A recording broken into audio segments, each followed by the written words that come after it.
जय हिंद साथियों, स्वागत है आपका एनालिसिस इंडिया में। साथियों, आज आप सीखने जा रहे हो दक्षिणी चीन सागर से जुड़ा हुआ एक ऐसा विवाद जिसको अगर चीन ने सख्ताई से पालन कर लिया तो वो दिन दूर नहीं जिस दिन चीन के विरोध में कई देश संघर्ष में उतर आए और ना चाहते हुए भी भारत भी चीन के विरोध में उतर आएगा। दक्षिणी चीन सागर विवाद को जानने से पहले हम कुछ एडिशनल फैक्ट के बारे में जान लेते हैं।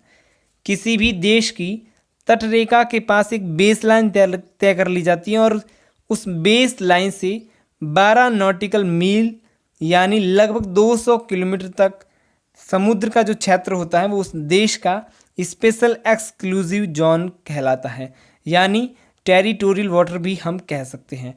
और यूएन की माने तो किसी भी देश के टेरिटोरियल वाटर में जाने से पहले उस देश की अनुमति आवश्यक है।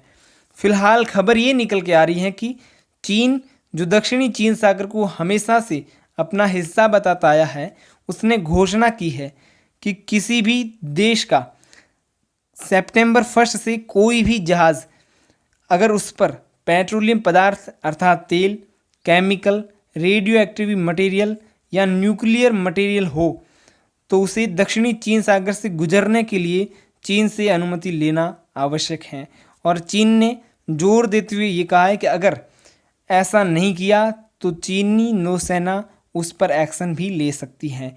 और चीन हमेशा से तर्क देता आया है कि 2000 सालों से दक्षिणी चीन चीन का ही हिस्सा रहा है और अगर चीनी नौसेना इस ऑर्डर को सख्ताई से पालन कर लेती है तो साथियों वो दिन दूर नहीं जिस दिन क्वाड एशिया का दूसरा नाटो बन जाएगा। सिर्फ क्वाड ही इसका विरोध नहीं करने वाला है, इसका विरोध फिलीपींस, इंडोनेशिया, मलेशिया और वियतनाम भी खुलकर करने वाले हैं, क्योंकि इनका जो इकोनॉमिक जोन है वो चीन ने हड़प के रखा है। और आप इस आंकड़े से अनुमान लगाइए कि दुनिया का लगभग 75% तक का जो तेल व्यापार है वो इसी समुद्री मार्ग से होता है और जो तेल से प्रभावित होंगे वो सारे राष्ट्र इसके विरोध में आ जाएंगे। यूएस के जितने भी एलाइस है जैसे यूरोप, दक्षिण अमेरिका, उत्तरी अमेरिका, इनके सारी कंट्रीज़ हैं वो भी चीन के विरोध में उतर आएगी। और अगर हम भारत के संदर्भ में बात करें तो भारत का कुल व्यापार का 55% जो व्यापार है वो इसी मार्ग से होकर निकलता है और भारत का जापान और अमेरिका से जो टोटल व्यापार है वो इसी मार्ग से होता है। और अगर हम भारत के केमिकल और न्यूक्लियर मटेरियल की बात करें तो वो सारा के सारे ये मटेरियल इसी दक्षिणी चीन सागर समुद्री मार्ग से आते हैं।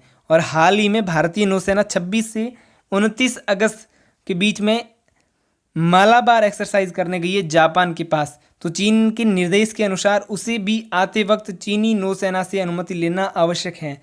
तो क्या क्वाड को नाटो में बदलने का समय आ गया है? अपना व्यू पॉइंट कमेंट में ज़रूर बताना। मेरा एनालिसिस अच्छा लगा हो तो लाइक करना, शेयर करना और ऐसे ही एनालिसिस प्राप्त करने के लिए सब्सक्राइब जरूर कर लेना। Thank you very much for watching my videos. जय हिंद।